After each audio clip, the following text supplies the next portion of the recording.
बिस्मिल्लाहिर रहमानिर रहीम अल्हम्दुलिल्लाहि रब्बिल आलमीन वल आक़िबतु लिल मुत्तक़ीन वस्सलातु वस्सलामु अला सय्यिदिल अंबिया'i वल मुरसलीन व अला आलिहि व अस्हाबिहि अजमाईन अम्मा बअदु फअऊज़ु बिल्लाहि मिनश शैतानिर रजीम बिस्मिल्लाहिर रहमानिर रहीम व अनीबू इला रब्बिकुम व अस्लिमू लहू मिन क़ब्लि अन यअतियकुमुल अज़ाब सुम्मा ला तुंशरून आमन्तु बिल्लाहि सदक़ल्लाहु मौलानल अज़ीम।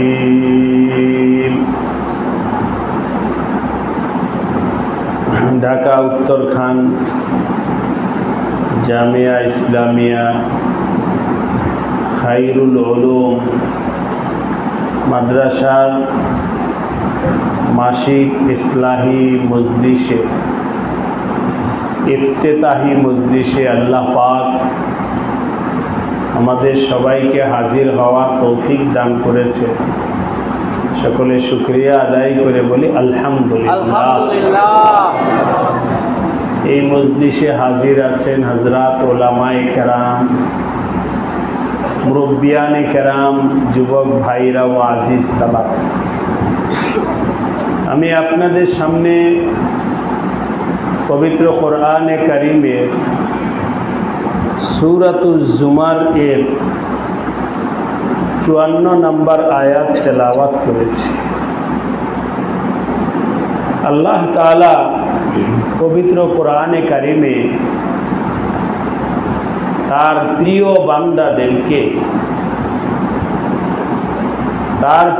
বান্দাদেরকে কামিয়াবির রাস্তায় উঠানের জন্যে, সফলতার রাস্তায় উঠানের জন্যে যেসব আমলের দরকার সব আল্লাহ কোরআনে বলে দিয়েছে। একজন ঈমানদার বান্দা কামিয়াবির পথে উঠার জন্য নামাজের দরকার। আল্লাহ পাক কোরআনে কারিমে নামাজের কথা বলে দিয়েছে, নামাজ পড়ো।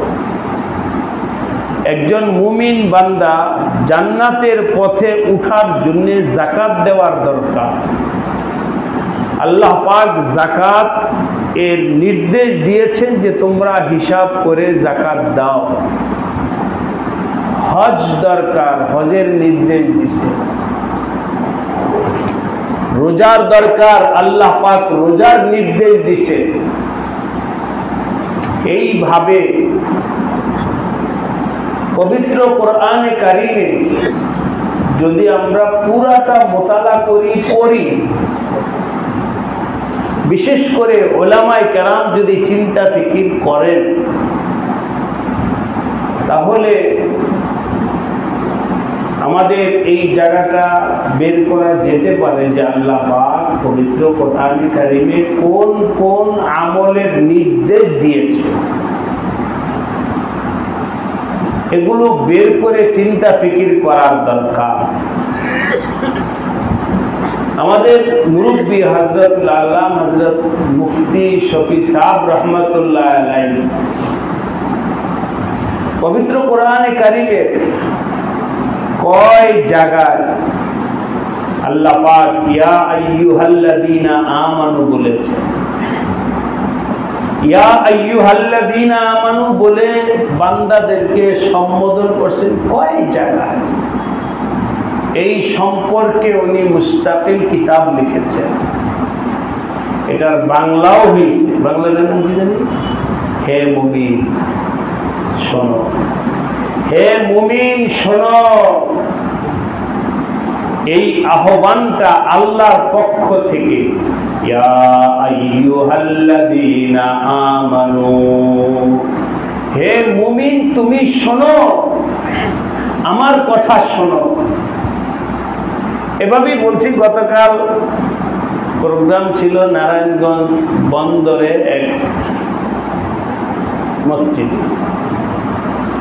তো সেখানে কথায় কথায় আসছে, একটা স্কুলে যদি কোনো ছাত্র ভর্তি হয় তখন ওই ছাত্রের উপরে স্কুলের নির্দেশনা জারি হয়, এতটা বাজে আসতে হবে, ক্লাসের সময় হাজির হতে হবে, এই ইউনিফর্ম পরতে হবে, আরো যত স্কুলের নিয়ম কানুন আছে এটা প্রয়োগ হয় ওই ছাত্রের উপরে যে ভর্তি হয় স্কুলে। রাস্তাঘাটে কত বাচ্চা যাইতেছে, ওই বাচ্চাদেরকে কিছু বলবে না স্কুলওয়ালারা, কারণ ওরা তো আমার এখানে ভর্তি হয় নাই, তাদের সাথে আমার কিসের কথা। একটা বাচ্চা যদি মাদ্রাসায় ভর্তি হয় তো লেখা আছে এই মাদ্রাসার ছাত্রের জন্য কি কি করণীয় মাদ্রাসায় লেখা আছে। অঙ্গীকার করো তুমি এগুলো পারবা কি না। যদি বলে হ্যাঁ পারবো, তখন তাকে মাদ্রাসার ভর্তি খাতায় তার নামটা উঠানো হয়। তো আমি আমার ভাইদেরকে বুঝানোর জন্য বললাম, স্কুলে ভর্তি হলে যেমন ছাত্রদের করণীয়ের কথা বলে, মাদ্রাসায় ভর্তি হলে যেমন ছাত্রদের করণীয়র কথাটা তাদেরকেই বলে। আল্লাহ রাব্বুল আলামিনের স্কুল মাদ্রাসায় ভর্তি হলো ইয়া আইয়ুহাল্লাযীনা আমানু, তোমরা যারা কালিমা পড়েছে সবাই আমার স্কুলের ছাত্র। এখন তোমাদের করণীয় আছে। সুতরাং এখানে উলামায়ে কেরাম আছেন, কোন কাফেরের উপরে আল্লাহ পাক নামাজের কথা নির্দেশ দেন নাই। হে কাফেরেরা তোমরা নামাজ পড়ো, কেন? ওরা তো স্কুলে ভর্তি হয় না, ওদেরকে কি বলবো? ওরা তো আমার এই প্রতিষ্ঠানের ছাত্র না, তাদেরকে ইয়া আইয়ুহাল্লাযীনা আমানু কুতিবা আলাইকুমুস সিয়াম বলেন নাই। তোমাদের ব্যাপারে রোজার বিধান আমি দিচ্ছি না, তোমাদের উপরে নামাজের বিধান দিতেছি না, তোমাদের উপরে হজের কোনো নির্দেশনা নাই, তোমাদের উপরে যাকাতের নির্দেশনা নাই, তোমাদের ব্যাপারে আমার কোনো নির্দেশনাই নাই। কেন? তোমরা তো আমার স্কুলে ভর্তি হও নাই। হ্যাঁ, যারা কালিমা পড়েছে লা ইলাহা ইল্লাল্লাহ মুহাম্মাদুর রাসূলুল্লাহ কালিমা পড়েছে, তাদেরকে আল্লাহ পাক নিজের স্কুলের ছাত্র হিসাবে গ্রহণ করে নিয়েছে। এখন তুমি পালন করো নামাজ, রোজা, হজ, যাকাত, বাস এবার পালন করো। ভয়গ্রস্ত কোন ছাত্র যদি একবার দুইবার অন্যায় করে, পর্যায়ক্রমে ওই প্রতিষ্ঠান তাকে বহিষ্কার করে। ঠিক ইসলামের পুরা বিধান আমরা যদি করি, নামাজ পড়ে না, রোজা করে না, এর দ্বারাও তার ওই গুণটা, কামিয়াবির গুণটা হালকা হইতে থাকে। যাই হোক, আমি শর্ট করে নিয়ে আসতেছি কথা। আল্লাহ পাকের নির্দেশ ওই বান্দাদের জন্য যারা কালিমা পড়েছে। আল্লাহর নির্দেশ মানতে প্রস্তুত আছি? আল্লাহ আমাদের সবাইকে তৌফিক দান করে। নির্দেশনা দুই ভাবে মানা হয়, নির্দেশনা দুই ভাবে মানা হয়। একটা হলো মা বাবার নির্দেশনা বাচ্চারা মানে, আরেকটা হলো পুলিশের নির্দেশনা জনগণ মানে। পুলিশ বলতে আমি ওই সেক্টরটাকে খারাপ বোঝানোর জন্য না, আপনারা জ্ঞানী মানুষ বুঝান না, আমি যদি পুলিশকে খারাপ বলার উদ্দেশ্যে নয়। পুলিশের কথাটা না মানলে ডান্ডা আছে। সুতরাং এখানে আমার দিন চাই তৈয়ার হোক অথবা না, মানতে হবে তাওআন ওয়া কারহান। তাওআন ওয়া কারহান মানতে হবে এই দেশের নাগরিক। সুতরাং এই দেশের প্রশাসনের কথাটা মানতে হবে, মন চাক অথবা না চাক। আরেকটা হলো মা বাবার নির্দেশ। মা বাবার নির্দেশনার ভেতরে একটা মহব্বত আছে, ভালোবাসা আছে। সন্তানের মহব্বতে মা বাবা সন্তানকে বিভিন্ন কাজের নির্দেশ দেয়। আল্লাহ রাব্বুল আলামিনের আমাদের প্রতি যে নির্দেশনা আসছে, আপনারা এই কথাটা একটু মনে রাখার চেষ্টা করুন। এই নির্দেশনা হাকিমিয়তের নির্দেশনা নয়, মাহবুবিয়তের নির্দেশনা। আল্লাহ পাকের সব নির্দেশ হলো মাহবুবিয়তের নির্দেশনা, ভালোবাসা মহব্বতের নির্দেশনা। এটাকে অন্য একটা উদাহরণ দিয়ে দেব। আমাদের বাজারে বিভিন্ন আসবাবপত্র আছে, ফ্যান, লাইট, বাজার থেকে কিনে দুই ধরনের।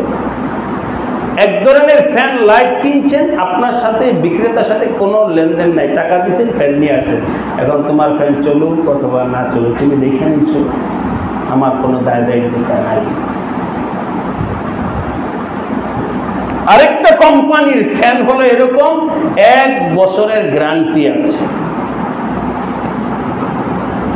তুমি কিনে নিয়ে যাওয়ার পরে আমার মালটা যদি নষ্ট হয় আমি নিজে ঠিক করে দেব, গ্যারান্টি আছে 1 বছরের, ওয়ারেন্টি কার্ড দিয়ে দেওয়া হয়। মানুষ কোনটার প্রতি আস্থাশীল? যেটার গ্যারান্টি আছে, এটার প্রতি আস্থাশীল, এবং মানুষ সেটাকে কিনেও। আরেকটা হলো বাস বিক্রি করে ফেলছি, তোমারটা তুমি যেমন তা বুঝো না। আমার আল্লাহ পাক আমাকে আপনাকে বানাইছে, নির্দেশ দিছে, বাস ছাইরা দিলাম তা নয়, বরং আল্লাহ পাক আমাকে আপনাকে বানায়া আমার আপনার জিন্দেগি, প্রত্যেকটা দিন, প্রত্যেকটা রাত, প্রত্যেক ঘন্টা, প্রত্যেক মিনিট, প্রত্যেকটা সেকেন্ড আল্লাহ পাক নিগরানি করতেছেন। বানায়া আল্লাহ পাক কারো উপরে ছাইরা দেন, যাও তোমরা যেখানে মন চাইলে খাও, যেখানে মন চাইলে চলো, যা মন চায় তা করো, খায়া থাকো না খায়া থাকো, তোমাদের ব্যাপার। আল্লাহ পাক তা করে, বরং কথার কথা খালেক বানানোর পরে আমাদেরকে ছোট্ট থেকে বড় করে রফতার রফতার আস্তে আস্তে আস্তে আস্তে আজকে যার যেই বয়স আছে এই বয়স পর্যন্ত পৌঁছেইছেন কে? আল্লাহ। অন্য কেউ বানায়া ছাইরা দেন নাই। একজন মিস্ত্রি বানায়, এই চারটা একটা মিস্ত্রি বানাইছে, বানায়া বাস তার জিম্মাদারি খতম, তার আর নিগরানি নাই। কিন্তু আমার আল্লাহ বানানোর পরে আমার খাওয়া দাওয়া পড়া একেবারে প্রত্যেকটা জিনিসের আজাদ সব কিছু নিবিড় তত্ত্বাবধানে আল্লাহ পাক নিজে আমাদেরকে রাখতেছে, কারো করে ছেড়ে দেন। এই জন্যে আল্লাহ খালেকও, আল্লাহ মালিকও, আল্লাহ রবও, আল্লাহ রাজেকও, আল্লাহ হায়াতের জিম্মাদারি নিজের হাতে নিয়েছেন, মৌতের জিম্মাদারি আল্লাহ নিজের হাতে নিয়েছেন। কোনো ওয়াজির নাজির, কোনো পরামর্শদাতা আল্লাহ নেই। সব কিছু ছোট থেকে ছোট, বড় থেকে বড়, সব কিছু আল্লাহ পাক নিজ হাতে রেখে দিয়েছেন। আমি বানাইছি, আমার বান্দাকে আবার কে পালবে? আমারটা আমি পালবো, আমারটা আমি দেখবো। কারণ আপনার ঔরস থেকে যে সন্তান হলো মায়ের গর্ভ থেকে যে সন্তান হলো ওই সন্তানকে মা লালন পালন করা আর কাজের বুয়া দিয়া লালন পালন করা দুইটা কি এক না? মা বোঝে এই সন্তান আমার গর্ভ থেকে হয়েছে, সুতরাং ওই মায়ের মন দিল আগ্রহ বাচ্চার প্রতি যতটুকু হাজারো মহিলা দ্বারা তা হবে না। মায়ের গর্বের মহব্বত যতটুকু আছে, হাদিসে আসছে, আমি এটা বলতে গেলাম না, আর হাদিসে আসছে সারা দুনিয়ার মাদের যতটুকু মহব্বত আছে সব মহব্বতকে যদি এক জায়গায় করা হয় তাহলে সব মা, আবার বলতেছি, সব মা, মানুষের মা, হাইওয়ান জানারের মা, কীট পোকার মা, পাখির মা, নদীর ভেতরে যে সমস্ত প্রাণী আছে এগুলো সব মাদের মহব্বত যদি এক জায়গায় করা হয় তাহলে এই মহব্বতটা হবে 1%, 100 ভাগের 1, আর বাকি রয়ে যায় কত? 99। আল্লাহ পাক তার বান্দাকে মহব্বত করা, এই মহব্বতটা আল্লাহ পাক 99% রাইখা দিছে নিজের জন্য। এবার বুঝেন যে আল্লাহ পাক কত বড় দয়ালু। ওই আল্লাহ আমাদেরকে শাসনের লাঠি দিয়া পিটানের জন্য কোরআনের আয়াত নাজিল করেন নাই। আবার বলছি, ওই আল্লাহ শাসনের লাঠি দিয়ে পিটানের জন্য আল্লাহ কোরআনের আয়াত নাজিল করেন নাই। আল্লাহ পাক আয়াত নাজিল করেছেন, কোরআনের বিধান নাজিল করেছেন মহব্বত, ভালোবাসা, নির্দেশনা। সুতরাং আমার ভাইরা, আজকে বলে যাচ্ছি শুধু, কিন্তু এই সিফাতগুলো হাসিল করার জন্য কি করতে হবে এটা আপনারা বুঝে নিন। আমি নামাজ পড়বো ফরমালিটি না, না, আমার নামাজের মধ্যে মাহবুবিয়ত, মহব্বতের ছাপ যেন থাকে। আমার সিজদার ভিতরে যেন মহব্বত থাকে, আমার রুকুর মধ্যে যেন আল্লাহ পাকের ইশক প্রেম এর বিষয়টা থাকে, আমার প্রত্যেকটা নকল হরকত যেন ফরমালিটি না হয়, আমার রোজা রাখাটা যেন ফরমালিটি না হয়, আমার নামাজটা যেন ফরমালিটি না হয়, আমার আমলগুলো যেন রোবটের মতো না হয়। প্রত্যেকটা আমলের মধ্যে যেন মহব্বত এবং ভালোবাসার রং আসে, ইশক প্রেমের রং আসে, এর জন্য আমাদের চেষ্টা করতে হবে। আল্লাহ আমাদের সবাইকে তৌফিক দান করেন। হাকিমুল উম্মত হযরত আশরাফ আলী থানভী রাহমাতুল্লাহ আলাইহি উনি বলছেন যে কোরআন হাদিসকে সামনে রেখে বলছেন, শয়তানের মধ্যে 3টা আইন ছিল। শয়তানের মধ্যে 3টা আইন, ওই যে আমাদের আরবি হরফ 29টি, এর মধ্যে একটা আছে আইন, একটা আইনের পরে কি গাইন, গাইনটা বললাম আইনটা বোঝার জন্য, গাইন, আইন, গাইন। হযরত বলেছেন শয়তানের মধ্যে 3টা আইন ছিল।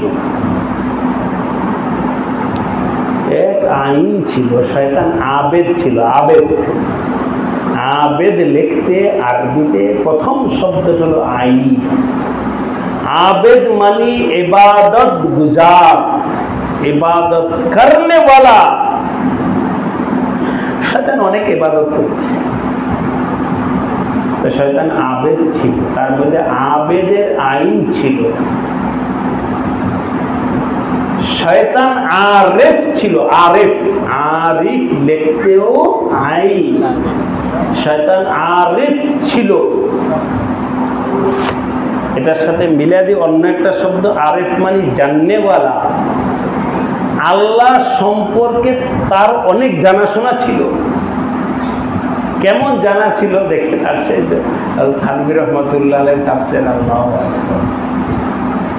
শয়তান কে আল্লাহ পাক যখন বললেন ফাখরুজ, বের হয়ে যাও জান্নাত থেকে, ফাইন্নাকা রাজিম, তুমি অভিশপ্ত, যাও জান্নাত থেকে বের হয়ে যাও।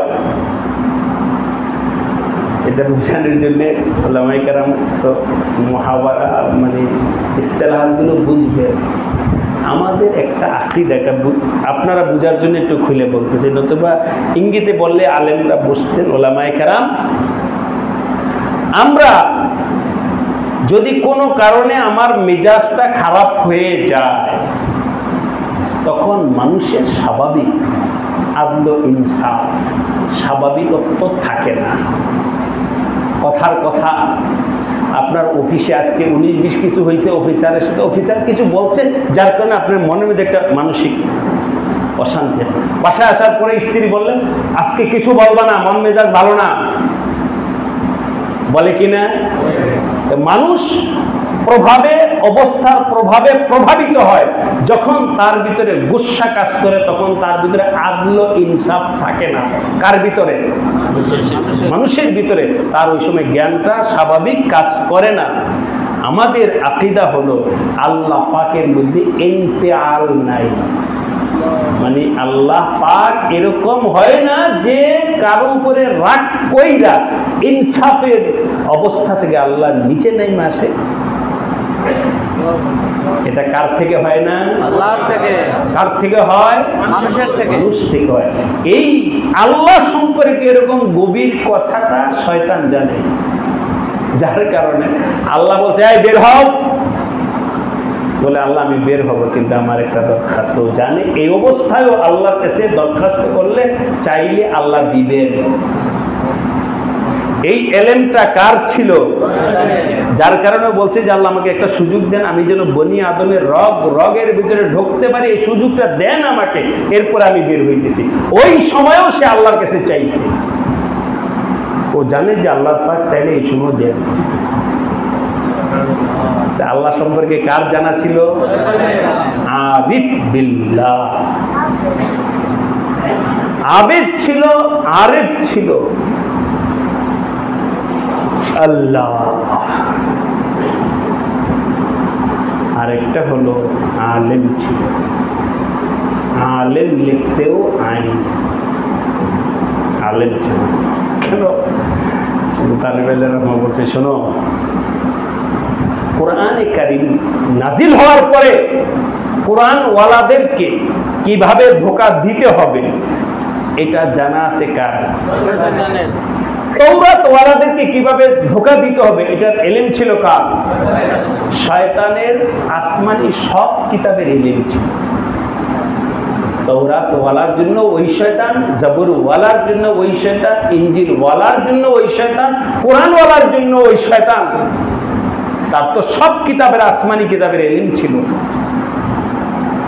তাহলে এবার একটু সার কথা নিয়েছি, আপনাকে যদি কথাটা ধরে রাখতে হবে তাহলে বুঝবেন যে আমি কি বুঝাইতে চাইতেছি। আলেমের আইন ছিল, আবেদের আইন ছিল, আরেফের আইন ছিল। তিনটা আইন ছিল शैताনের মধ্যে। हज़रत खुदा करे अगर उसमें और एक आइन होता तो कामयाब हो जाता। চতুর্থ আরেকটা আইন যদি তার ভিতরে থাকতো তাহলে সে কামিয়াব হয়ে যেত। সে আইন হলো আশিকের আইন। আশিক, আশিক যদি সে আল্লাহর আশিক হতো তাহলে কামিয়াব। আরেকটা আইন থাকলে সে কামিয়াব হতো, আশিকের আইন।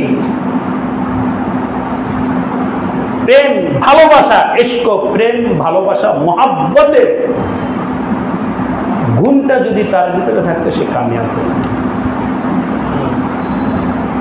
যেমন একটু তুলনা করি আমরা, সাইয়্যিদানা হযরত আদম আলাইহিস সালাম আর শয়তানের দুইজনের অবস্থানটা তুলনা করি। আল্লাহ পাক হযরত আদম আলাইহিস সালামকে একটা নির্দেশ দিয়েছিলেন, এই গাছের ফল খেও না। আর আল্লাহ পাক শয়তানকে বলেছিল যে সেজদা করো। আপাতত ধরছি কেউ নবীদের শানে কোনো ভুল যেন না হয়।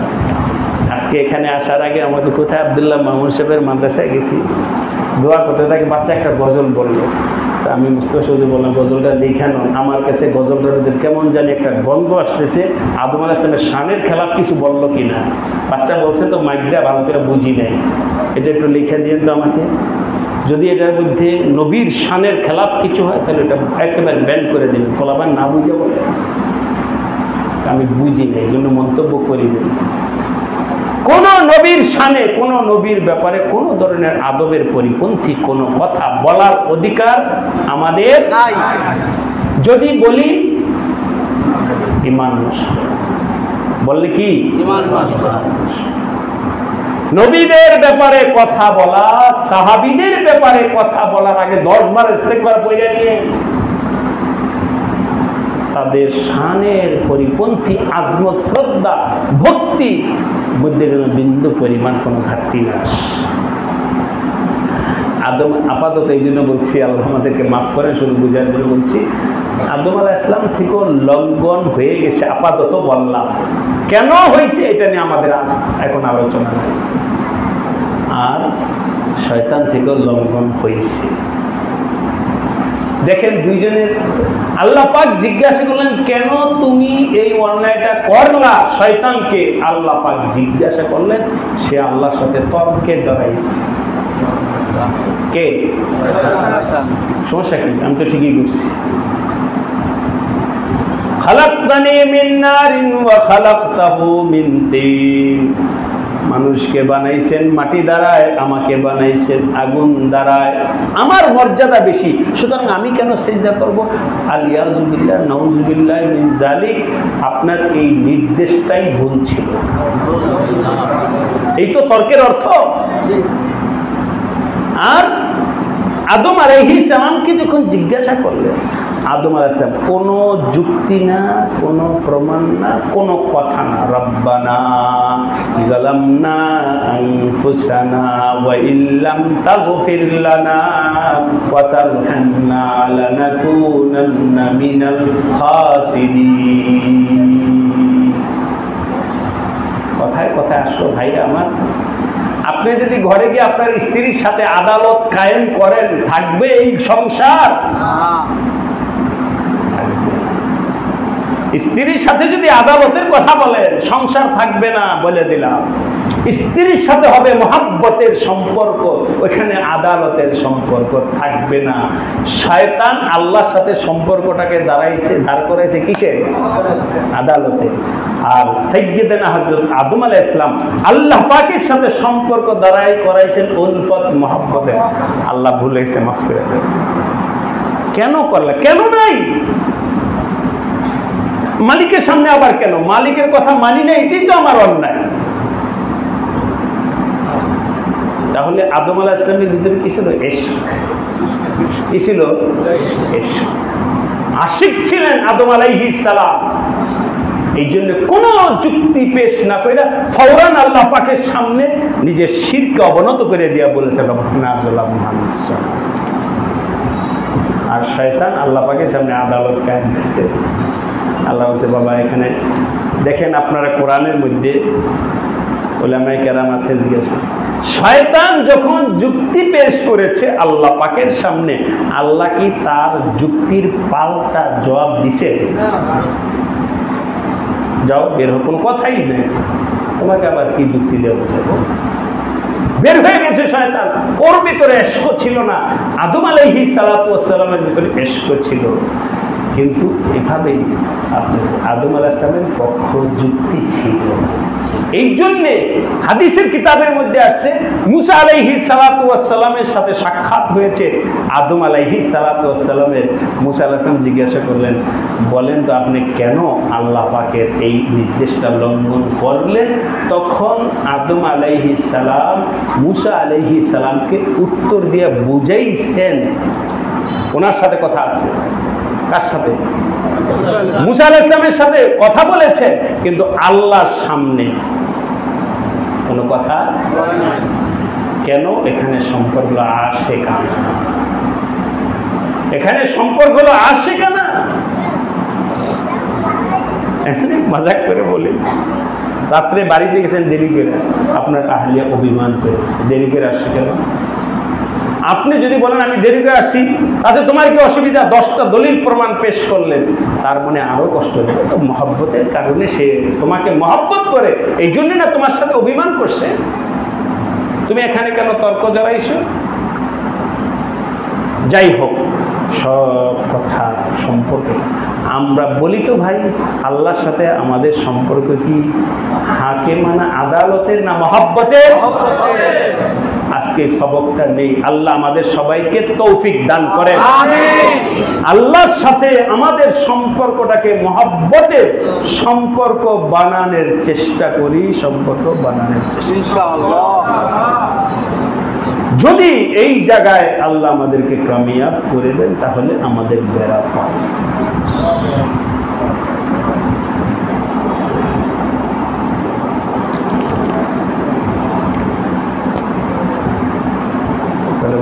আলোচনা লম্বা হয়ে যাবে। আচ্ছা, আরেকটা শেখানোর কথা বলি আপনাদের কোরআন থেকে, এরপরে আয়াতের দিকে আসবো। এক তো হযরত আদম আলাইহিস সালামের বিষয়টা গেল। আল্লাহ পাক সাইয়্যিদানা হযরত ইব্রাহিম আলাইহিস সালাতু ওয়াস সালামকে বললেন, ইয ক্বালা লাহু রাব্বুহু আসলিম, ইব্রাহিম আসলিম, তুমি আত্মসমর্পণ করো, নিজেকে সঁপে দাও, আমার সামনে, আমার হুকুমের সামনে নিজেকে সঁপে দাও। প্রথমে শেরের এটা প্রথমে সেরাম এনানে খোদরা বদস্তে খাজা দাদার প্রথম সামনে আছে। আচ্ছা, যাই হোক, নিজের জিন্দিগির লেগাম তুমি তোমার রাহবরের হাতে উঠায়া দাও। একটা ঘোড়ার লেগাম যেমন তার মনিবের হাতে থাকে, মনিব যদি টান দেয় ডানে, তাহলে ঘোড়াটা কোন দিকে যায়? ডান দিকে। বাম দিকে টান দিলে বাম দিকে। ঘোড়ার লেগামটা থাকে, রশিটা থাকে তার মনিবের উপরে, ঘোড়ার কোনো এখতিয়ার নাই। ঠিক এমনি ভাবে বায়ুদোস্ত, আমি আপনি যদি কামিয়াব হতে চাই, তাহলে অবশ্যই আমার জিন্দিগির লেগাম উঠায় দিতে হবে কোনো একজন আল্লাহওয়ালার হাতে। ঠিক। এনানে খুদরা বদস্তে খাজা দাদান, মুসলমানি বুয়াদ গর্দন নেহাদান।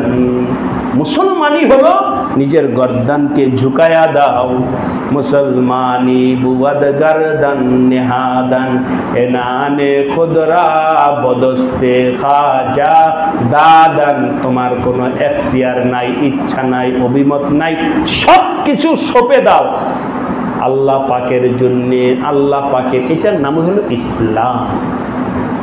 যুক্তি নাই, তর্ক নাই। কেন নাই?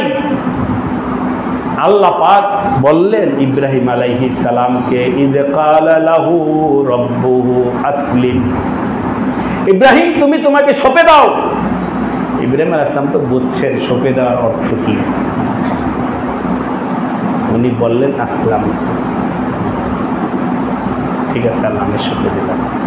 আমি আপনি বলার ওনার বলার মধ্যে ফরক আছে। কে বলার মধ্যে? ইব্রাহিম আলাইহিস সালামের বলার মধ্যে কি আছে? ফরক আছে। কি ফরক? শোনেন, ছোট এক বাচ্চাকে জিজ্ঞাসা, এই যে এই বাচ্চাকে যদি জিজ্ঞাসা করি তুমি 10 কেজি বোঝা পারবো? হ্যাঁ পারবো। যদি বলি 50 কেজি পারবো, 100 কেজি পারবো, সবই বলবে পারবে, কারণ ওর তো ওয়েট সম্পর্কে জানা নাই। 5 কেজি আর 50 কেজির মধ্যে ফরক কি ছোট বাচ্চার জানা নাই, এই জন্যে সে বলবে পারবো। ওর কথা আরেকজন যে বোঝে ওজনটা কেমন, ওই দুইজনের কথা কি এক? না। ইব্রাহিম আলাইহিস সালাম বুঝছেন, খেয়াল করেন সবাই, ইব্রাহিম আলাইহিস সালাম বুঝছেন আসলামতু, আল্লাহ কি বলছেন আমাকে, এটা ইব্রাহিম আসলাম বুঝা বললেন আসলামতু। হ্যাঁ আল্লাহ আমি দিলাম সঁপে নিজেকে। আল্লাহ বললেন তোমার সঁপে দেওয়ার অর্থ কি? এটা তুমি বুঝছো, আমিও বুঝছি, কিন্তু দুনিয়ার মানুষ বোঝে নাই। দুনিয়ার মানুষ ওই ছোট বাচ্চার মতো যা বলবে, হ্যাঁ ঠিক আছে। এখন যদি আপনাদেরকে এটা বলি, ভাই ঠিক আছে হাত উঠান, তো সবাই হাত উঠাবে, বুঝা না বুঝা। আল্লাহ পাক হযরত ইব্রাহিম আলাইহিস সালামকে বললেন, তুমি যে বলছো আসলাম তু, এর মর্মটা একটু দেখাও দুনিয়াবাসীকে। দেখো কি, বাবার বাড়ি ছাড়তে হবে, বাবার বাড়ি ছাড়তে হবে। আজর মূর্তি পূজার ইব্রাহিম আলাইহিস সালাম বাবাকে বুঝাইলেন আল্লাহকে মানো, উল্টা অ্যাটাক করেছে ইব্রাহিম আলাইহিস সালামের উপরে। বরং সে বলছে তুমি যদি তোমার জায়গায় থেকে সরে না আসো তাহলে আমার বাড়ি ছাড়তে হবে। ইব্রাহিম আলাইহিস সালাম বলেন এখনই ছাড়তে রাজি। বলেন কাকে ছাড়ছে? বাবাকে।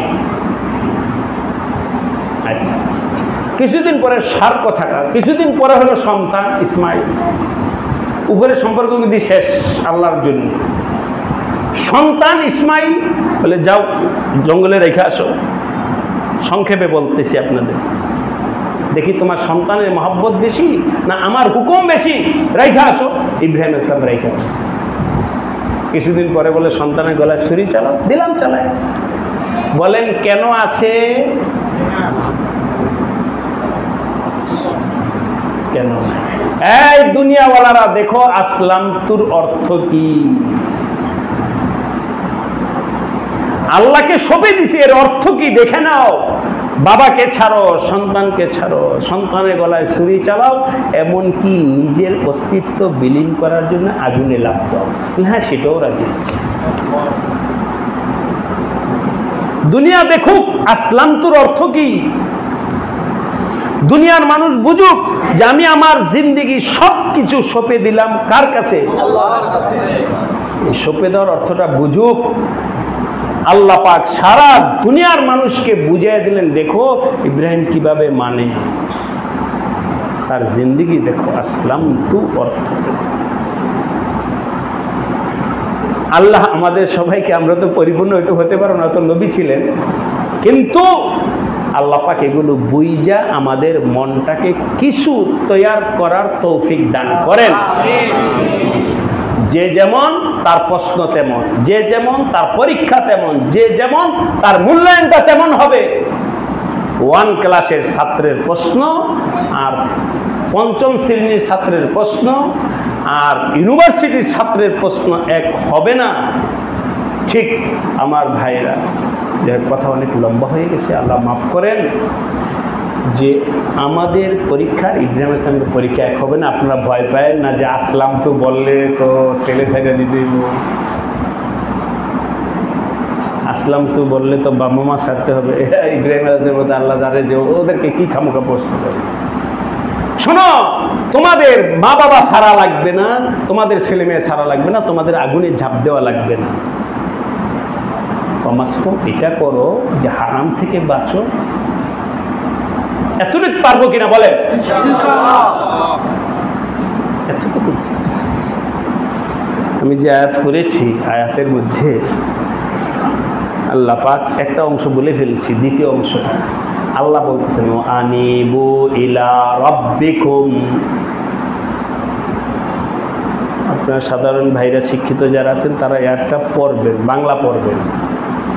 সূরা জুমারের 54 নম্বর আয়াত, বাংলা অনুবাদ করবেন।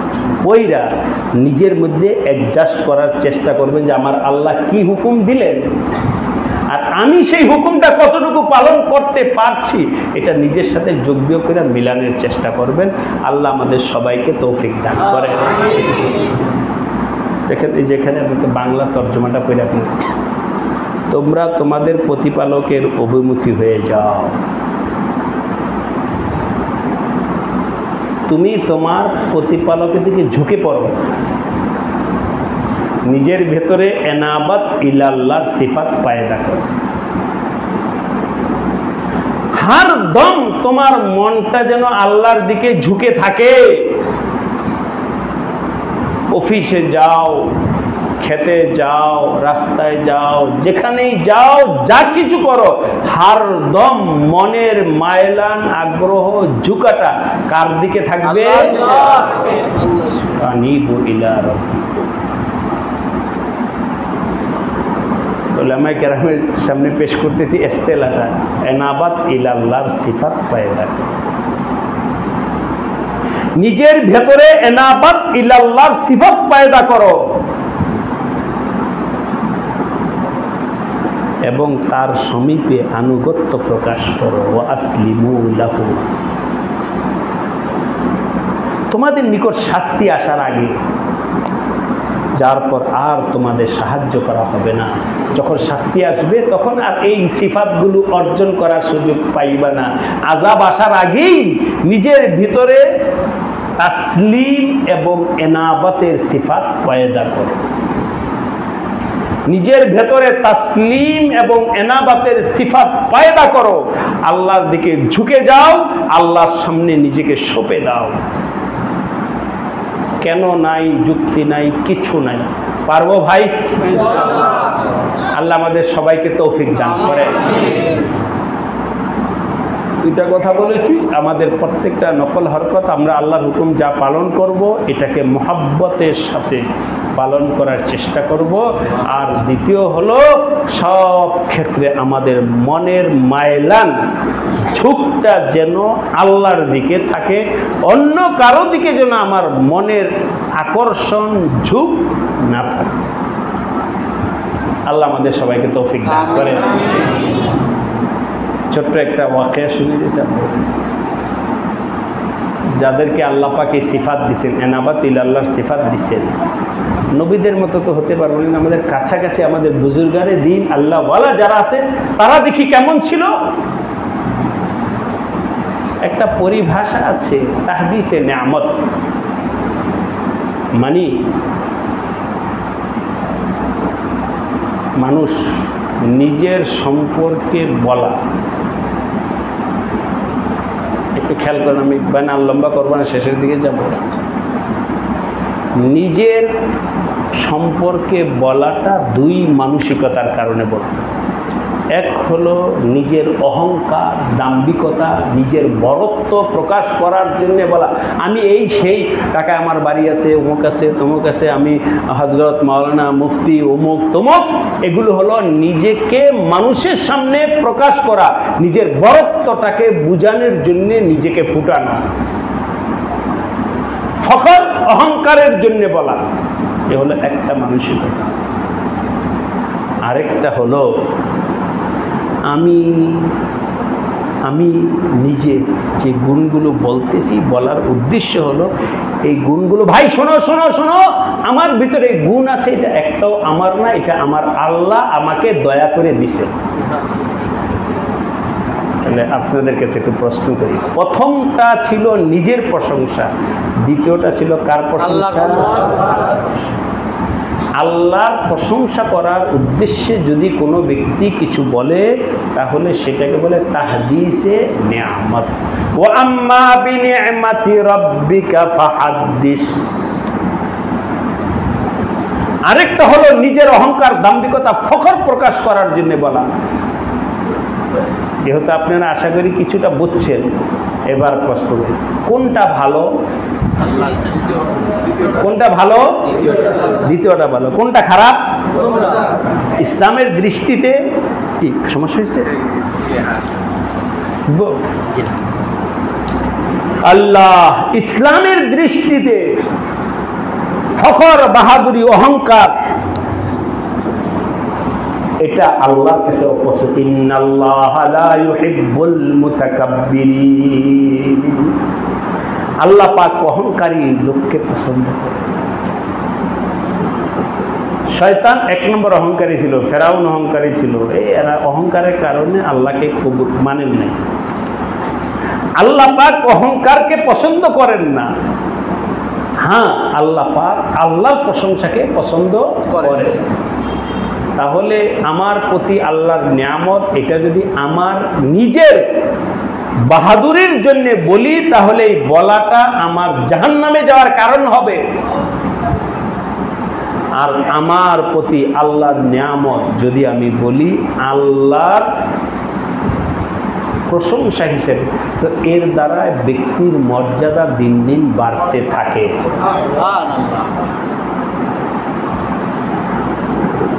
এটা আল্লাহ বলছে যে তোমরা বইলো বইলো আমার নিয়ামতের কথা বইলো। হাকিম অনুম্মত হযরত থানভী রহমতুল্লাহ আলাইহি একদিন যে ঘটনাটা বলার জন্য আপনাদের তালিম হইতো হযরত, এখানে ইসলাহি তালিমে হঠাৎ ওনার মনে একটা কথা আসছে, যে যেমন তার মনে তেমনই আসে। আপনার মনের মধ্যে যদি আল্লাহ থাকে তাহলে কিভাবে আল্লাহকে বলে হারদম এত সুন্দর সুন্দর কথা দিলের মধ্যে আসবে? আল্লাহু আকবার, বেপানা। কিছুদিন কথার কথা আপনাদেরকে বলছি, কিছুদিন আপনি নামাজ মুহাব্বতের সাথে পড়েন, কিছুদিন আল্লাহর জিকির করেন, কিছুদিন গুনাহ থেকে বাঁচেন, মন এর ভিতরে দেখবেন আখেরাতের কথা আল্লাহর কথাই অটোমেটিক আসতে থাকবে। এমনকি ঘুমের ঘরে গেলেও স্বপ্ন যুগেও আল্লাহ পাক আপনাকে ভালো জিনিসই দেখাবেন। আর আলিয়াযু বিল্লাহ, আল্লাহ না করুক, কিছুদিন গুনাহের পরিবেশে থাকে, চোখ বন্ধ করলেই সিনারি আসবে কিসে? গুনাহ। স্বপ্নেও তাই হবে, ভাবনার জগতও তাই হবে। তো হযরত থানভী আলাইহির রহমা একদিন মজলিসে বসছেন, তালিমের ইসলাহি তালিমের মজলিসে বসছেন। এমন সময় ওনার মনে একটা কথা আসছে। দিছেন কে? কথাটা দিছেন কে? আমার মনে আল্লাহ পাক এই মুহূর্তে যেই কথাটা দিছেন, ওই কথাটা আপনিও জানেন না, আর কেউ জানে না, কেউ জানে না, কেউ জানে না। আমি জানি, আর কে জানেন? আল্লাহ। আল্লাহ জানেন। এটা আপনাকে আল্লাহ নাও দিতে পারে, বা এর থেকে ভালো আপনাকে দিতে পারে। এই জন্যে হযরত থানভী রহমতুল্লাহ আলাইহি বলছেন যে মাই আবি এক বাত কাহুঙ্গা, শোনো আমি তাহদিসে নিয়ামত হিসেবে এখন একটা কথা বলবো। তাহদিসে নিয়ামত হিসেবে আমি তোমাদের সামনে একটা কথা বলবো, গৌর সে শুননা, খেয়াল করে শুনো, মন দিয়ে শুনো। এই জন্য হযরত থানভী সাহেব এগুলো বইলা বলতে গিয়ে এক পর্যায়ে বলছে শ্রোতারা যেন মন দিয়া শুনে। এই জন্য হযরত এসব বইলা বলছেন, ये बात आप लोगों को कहीं नहीं मिलेगा। আমি এখন যে কথাটা বলবো খেয়াল করে শুনে, এই কথা তোমরা অন্য কোথাও পাইবা না। আল্লাহ আমাদের সবাইকে বোঝার তৌফিক দান করেন। আপনাদেরকে একটু জিজ্ঞাসা করি, ওনার মনে যে কথাটা আসছে এই কথাটা আমরা অন্য জায়গায় পাবো? এটি তো স্বাভাবিক, কারণ দিছেন তো আল্লাহ ওনাকে, আমি আপনি পাবো কিভাবে? সেই হিসেবে ওনার কথাটা সঠিক কি না? সঠিক। কিন্তু মিয়ানে আশিক ও মাশুকের রঞ্জিশ কেরামান কাতিবিরা হাম খবর নিস। দিল যদি হয়, ওই থানভীওয়ালা দিল দ্বারা এই কথা বুঝতে পারে। বলার এই মাত্র এত মানে পুরা মজমা চুপ, যে হযরত এত গুরুত্বপূর্ণ কথা বলবেন, সবাই গৌর সে শুননা, এসে শুননা, ये बात आपको कहीं नहीं मिलेगा। মজমাটা কেমন হয়েছে আপনারা বুঝতে পারেন। বইলেই হঠাৎ করে হযরত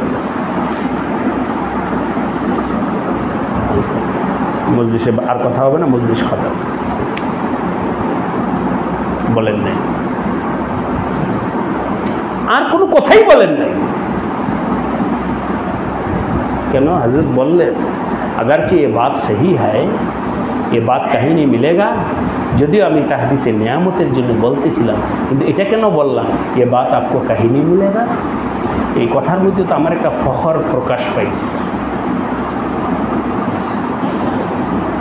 বলবেন কয়জন আছে ভাই দোস্ত এই দিলওয়ালা যারা মুহূর্তের মধ্যে নিজের কথাও চলতেছে আবার নিজের কলবের দিকেও মুয়াজানা হারদম যোগ্য আছে, কোন কথাটা আমার আল্লাহর রেজার খেলাফ হইতেছে, কোন কথাটা আমার আল্লাহ সন্তুষ্টির জন্য হইতেছে, কোনটা ফখরের জন্য হইতেছে, কোনটা আল্লাহর জন্য হইতেছে, একই সাথে চাল না একই সাথে যোগ্য হওয়া, এটা কামিলির ওই কলবওয়ালা ছাড়া কারো পক্ষে তমিজ করা সম্ভব নয়। কারণ ওই কলব ছিল এনাবাত ইলাল্লাহ, হরদম আল্লাহ পাকের দিকে ঝুঁকা ছিল, যার কারণে মুহূর্তের মধ্যে যদি একটু কথা এহতিয়াত এবং তাকওয়ার খেলাফ হয়েছে মুহূর্তের মধ্যে এটাকে সংশোধন করেছে। যাই হোক, কথা অনেক লম্বা হলো ভাইরা, সবার কাছে আমার অনুরোধ, আল্লাহ আমাকেও তৌফিক দান করেন, আপনাদেরকেও তৌফিক দান করেন। আমিন। আল্লাহর হুকুম মানব, রাজি আছি সবাই ইনশাআল্লাহ। ফর্মালিটি না মহাব্বত? মহাব্বতের সাথে যখন আল্লাহর রুকু করবে, রুকুর মধ্যে আলাদা মজা আসবে, সেজদা করবে তো সেজদার মধ্যে আলাদা রং। আল্লাহ আমাদের সবাইকে তৌফিক দান করে। আমি আপনি যে নামাজ পড়ি নামাজের উপরেই সন্তুষ্ট অবস্থায় থাকে না তো যথেষ্ট? যথেষ্ট না, নামাজের মধ্যে অনেক অনেক অনেক প্রত্যেকটা আমলের মধ্যে আরো উপরে অনেক স্তর আছে। তোমার এই নামাজকে যথেষ্ট মনে কইরো না, তোমার এই হুকুম মানাকে যথেষ্ট মনে কইরো না, তোমার এই হালাতের উপরে তুমি যথেষ্ট মনে কইরো না। আল্লাহকে পাওয়ার জন্যে তোমার সামনে আরো অনেক অনেক অনেক অনেক সিঁড়ি আছে। কেউ যদি মনে করে যে আমি যথেষ্ট, তাহলে তার হালাকাতের জন্যও যথেষ্ট। কইবি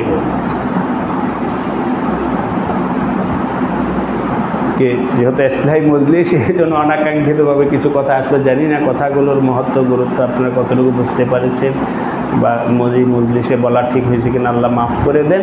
তাই এই জন্য আমি কথার মোড়টা ঘুরাইয়া আপনাদের সবার জন্যে সাধারণ আম ফাহামের জন্য বলছি, আল্লাহর হুকুম মানবো কিনা বলেন? মহব্বতের সাথে না রবটের মতো?